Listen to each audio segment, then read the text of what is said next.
My apologies, since I've realized it's been a while since we've done a Spanish club, so we're going to rectify that now by talking about Atlético de Madrid.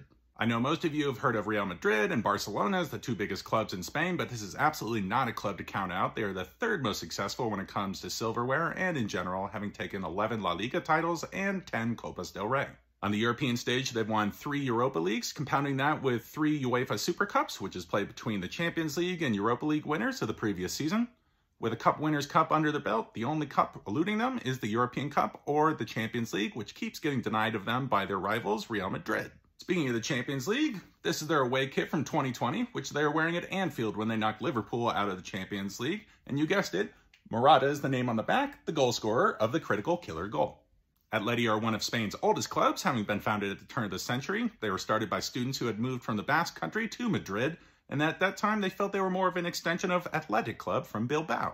The two clubs shared that similar lineage of being started by Basque people, as well as purchasing their original and early kits from English clubs, first from Blackburn Rovers, and then by mishap and happenstance from Southampton. Atleti take their nickname Los Colchoneros from the fabric coverings of old school mattresses, which were white and red stripes, Los Colchoneros meaning the mattress makers. While they are rivals with Barcelona, their most important one is with Real Madrid, with whom they contest El Derbi Madrileño.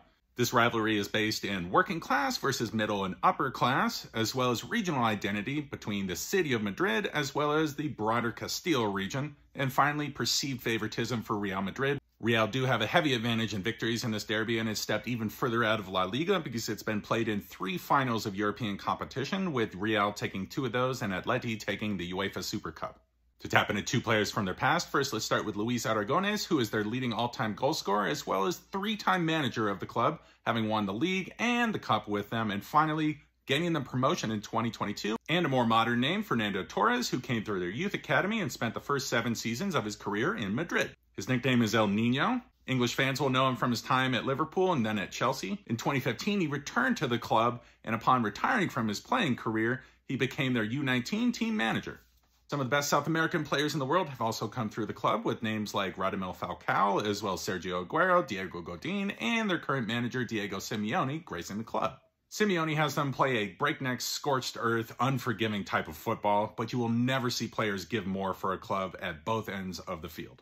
It helps that he has the embodiment of that in the club captain, Koke, who's been with the club since he was 8, and at the age of 30, he's played almost over 550 games for the club, and he seems to be a lifetimer. At the top end of the pitch, they have what is turning out to be one of the finest players in an attacking generation of golden talent for Portugal in João Felix. And at the other end of the pitch, they have arguably one of the finest goalkeepers in the world in Slovenian Jan Oblak. So that's all for now on Club Atlético de Madrid.